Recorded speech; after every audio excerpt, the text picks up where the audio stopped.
We know that John McCain unendorsed and decided during his debate to say he couldn't be voting for Donald Trump or Hillary Clinton for that matter. Joining me is Matt Shlapp, chairman of the American Conservative Union and a Donald Trump surrogate. He's also a former political director for George W. Bush. Matt, it's good to see you, and I want to start right out of the gate with, do you think that Trump's gone too far in attacking Senator John McCain again? He had several Republican lawmakers step away from him. There was a little bit of a herd mentality after this tape was released. And, Donald Trump didn't like it, as nobody would in politics. And what's happened since this moment, Thomas, is that Senator Deb Fischer of Nebraska, who had said she would not support Donald Trump anymore, has accepted his apology and is now supporting him again. The Senate nominee in the state of Colorado has done exactly the same thing.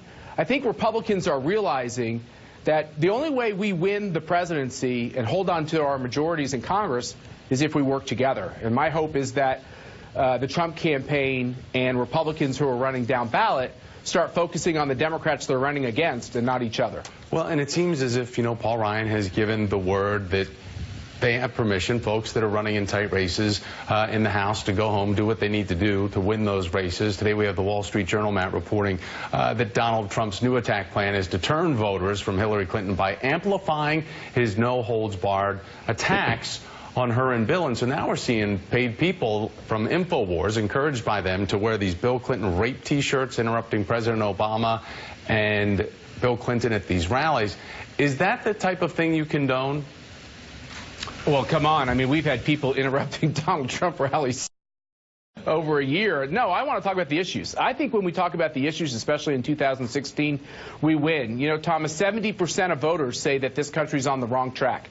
They might not hold Barack Obama personally responsible for all of this, but for whatever reason, and I think the reasons are plentiful, they do believe that Hillary Clinton is part of the problem. She does not represent change. She represents the status quo. And if you haven't had a raise and your family hasn't had a raise for 12 or 15 years, you've seen your kids graduate from college and come back and live in your basement, you've seen your Obamacare premiums go up through the roof, and you're worried that America's best days are behind her, it's incredibly concerning to voters. I think this is one of those moments when talking about the issues actually favors our party, favors Donald Trump, favors these people running for Congress, and I want to talk about them. Yeah, people would definitely probably prefer to hear about policy than the personal.